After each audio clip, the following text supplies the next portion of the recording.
Kumusta po kayong lahat? Okay na po? Okay.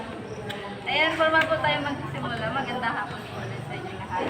Ayan, dinanyan po muna kayo tumayba sa cross panalangin po. Ay po muna tayo. Ay, kaya pa tayo. Let's pray po. Panginoon, maraming salamat po inyong sabag. Salamat po sa binibigay niyo, Panginoon, na patuloy na kalakasan sa dagang pag-iiyak. Tunay nga, Panginoon, yung mga hari, yung Panginoon mo sa ating reklamo na ito. We honor you, we praise you, Father God. And we pray, Amen. Ayun, maraming po yung gusto. Ayan! Magandang hapon po sa inyong lahat. Kami po ay mga social work students. Pakilala po ulit kami. Kami po ay pangalan po ay Celine. Sana po. Iya po. Ayan, magsimula po tayo sa unang session po natin. Ano po? Ito po ay yung napag-usapan nga po natin. Ano kahapang speak? Iya. Bago po tayo magsimula, ipaalala ko lang po kung ano yung may wala sila natin. Kung ano po yung mga napag-usapan po noong last session, noong November 21 po.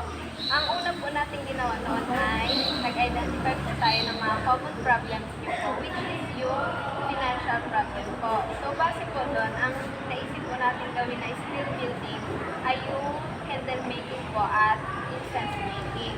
So, napag-usapan din po natin noon na meron po tayong gagawin isang session at bawat isang session po ay magtatagal lamang ng isa at kalahating oras. So, ngayon po ang gagawin po natin ay dalawang session po.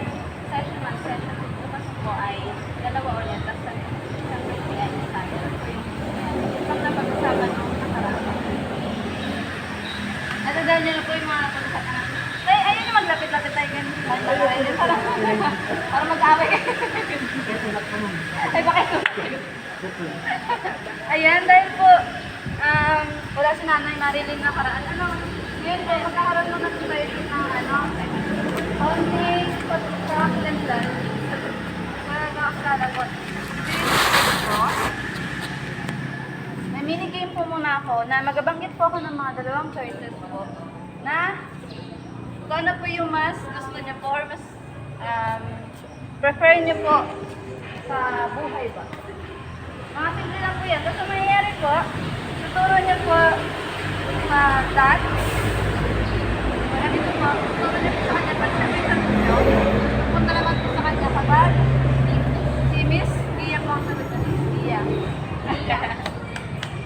Ayan, naiintindihan niyo po. Tingnan niyo po. Naiintindihan niyo po? Opo. Ayan, simulan ko natin sa unang option. Ano po mas gusto niyo? Kape? Or gatas? Turo niyo po. Tuloy natin sa ano? Ito, papunta po dito. Siya po ang kape, siya po ang gatas. Ito po. Papunta po dito. Ay, gatas po kayo na eh. Gatas kayo po. Ay, kape po. Sa inyo po, Nay? Kape po. Kape. Oh. Ay, kape at gatas po sa inyo. Ay, dalawa. Dalawang gitna. Ay, kaya po pala gatas gitna. Sa inyo, tatay, hindi kayo nagkagatas po. Pag meron na po. Depende po sa kung ano meron po. Sa inyo rin, Nay, kape at gatas lang din po. Hindi po kayo binigan po sa kahit ano na po. Ano ang meron? Ano po mas gusto niyo po? Adobo o sinigang? Ilan? Adobo o sinigang? Tuturo niyo na lang po, ganyan. Sa inyo po, tayo. Adobo. Sa'yo po, Nay. Wala din po, sa'yo po. Sinigang kayo. Oh! Sarap pang may sabaw, ano? Kapag may sinigas, malamig ang bangalan. Ano pong gusto nyo tayo? Nay, malamig o mainit? Kahit sa sa panahon, sa wala. Kahit ano po? Kahit ano. Kahit ano lang po. Ang mahirap lang po kapag sobra, Oh, katamtaman lang po dapat. Ayan, nalaman niyo na po yung ano, may mga nalaman na po kayo sa isa't isa. Ano, Tatay Jimmy, natanda niyo po ba kung anong gusto ni nanay sa kape or gatas? Nanay Marilyn. Ah, natanda niyo po kung anong gusto niya po? Ayun na po. Ah, sa kanya po ay? Oo, kape gatas.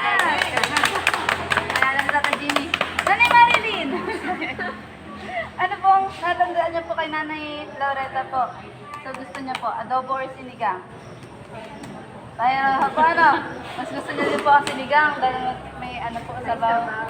Tatay, ay nanay pala. Nanay Laureta, ano pong natandaan niyo po sa gusto ni Tatay Jimmy sa kape or gatas? Kape. Sinabi niya rin po na ano, parehas din, depende sa ano. Ayan, maraming salamat po sa inyong pa-operasyon. Kunin ko na po yan at baka nakapas niyo po sa akin. Ay, pero kamay-bay niya rin po na. Mas maganda ito na eh. Maganda ho ito kay Sir. Ay, tayo, ay nag-wifi. Ay, okay, ba't kayo sa akin kayo na? Ayan. Susunod naman po ay Sena. Simulan po natin yung session po natin na paggawa po at pag-installating po ng mga steps po paggawa ng candle making po. Tapos mamaya po gagawa po tayo ng action.